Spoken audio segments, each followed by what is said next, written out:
Assalamualaikum warahmatullahi wabarakatuh. Perkenalkan saya Tri Adinda Natasha dengan NPM 2208260094. Di video ini saya akan menjelaskan mind map mengenai gangguan waham. Baik, langsung saja. Yang pertama definisi. Jadi gangguan waham itu adalah suatu keyakinan yang salah yang didasarkan atas kesimpulan yang salah tentang kenyataan eksternal yang tidak sesuai dengan budaya. Nah, waham ini bervariasi. Untuk etiologi sendiri itu belum diketahui. Untuk faktor risikonya itu yang pertama dari faktor biologis, yaitu ciri kepribadian dan keluarga dengan gangguan delusi ataupun waham. Kemudian dari faktor lingkungan, yaitu dari stres ataupun dari isolasi sosial. Nah, untuk patofisiologinya, yang pertama dari genetik dan stres, yang nantinya itu mengakibatkan disregulasi neurotransmitter, yang mana terjadi peningkatan dopamin dan gangguan pada serotonin, yang mana dopamin ini berperan penting pada sirkuit tertentu, terutama pada pemberian makna ke stimulus yang nantinya berinteraksi dengan serotonin. Sehingga nanti mengakibatkan gangguan fungsi otak, terutama pada daerah prefrontal cortex, kemudian pada daerah anterior cingulate cortex, medial frontal cortex, insula, hippocampus, dan thalamus. Terjadinya penurunan gray matter yang mana mengakibatkan perubahan konektivitas sehingga terjadinya kegagalan ataupun deactivation area yang biasanya itu dimatikan selama tugas kognitif yang nantinya itu semua itu mengganggu kontrol atas interpretasi sehingga terjadinya fleksibilitas kognitif yang nantinya mengakibatkan bias kognitif dan salah tafsir realitas. Nah, jadi individu itu membangun keyakinan berdasarkan interpretasi yang salah, memperkuatnya dengan bias kognitif dan kurang memproses bukti. Sehingga terbentuklah keyakinan yang salah ataupun yang disebut dengan waham.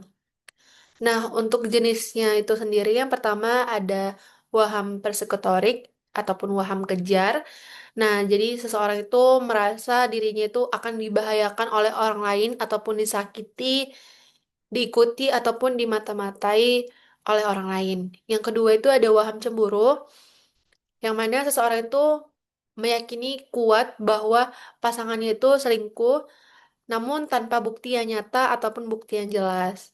Yang ketiga itu ada waham erotomania, yang mana seseorang yakin bahwa orang lain itu jatuh cinta ataupun jatuh suka pada dirinya.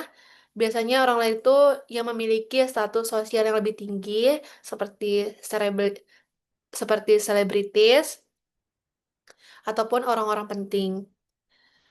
Kemudian yang keempat ada waham somatik, yang mana seseorang itu berkeyakinan bahwa tubuhnya mengalami kelainan fisik, misalnya bau busuk ataupun merasa organnya itu rusak, meskipun hasil pemeriksaan itu normal. Yang kelima ada waham kebesaran ataupun grandios, yang mana seseorang itu mempercayai bahwa dia memiliki kelebihan yang tidak dimiliki oleh orang lain, ataupun memiliki kekuatan yang luar biasa. Contohnya, dia mengaku bahwa dirinya itu nabi. Yang keenam ada waham mix, jadi terdapat lebih dari satu waham. Contohnya itu seperti misalnya dia merasa dibahayakan oleh orang lain, tapi dia juga merasa bahwa dirinya itu nabi. Kemudian yang ketujuh ada waham tak terinci, yang mana pada waham ini tidak ada waham yang sesuai dengan kategori di antara enam waham tadi, ataupun tidak cukup informasi untuk mengklasifikasikannya. Kemudian yang selanjutnya kriteria diagnosa. Jadi kriteria diagnosis ini yang pertama itu dijumpai satu atau lebih delusi ataupun waham dengan durasi 1 bulan atau lebih. Yang kedua tidak ada gejala khas dari skizofrenia, yaitu ada gejala psikotik, itu tidak ada pada waham. Kemudian yang ketiga itu tidak ada gangguan afektif yang berat, tidak ada gangguan afektif pada waham. Kemudian yang keempat tuh fungsi sosialnya itu relatif baik, jadi masih bisa melakukan aktivitas biasa, masih bisa berinteraksi dengan orang lain.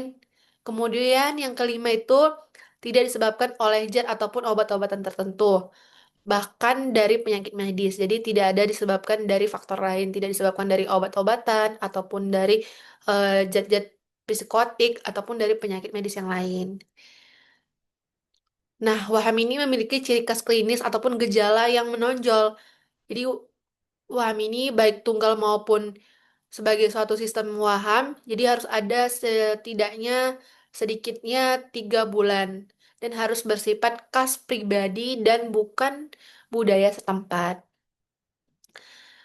Kemudian untuk tata laksananya, yang pertama non-farmakologi, jadi kita bisa psikoterapi termasuk dari psikososial, yaitu eh, dari keluarganya, kemudian dari orang-orang sekitar, dukungan orang sekitar, dukungan pasangan, kemudian dari pendidikan pasien.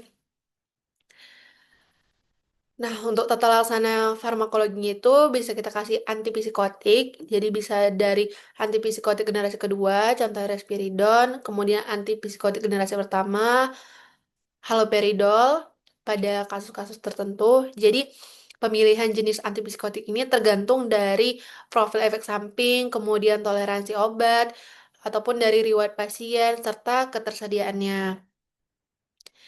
Selanjutnya, edukasi.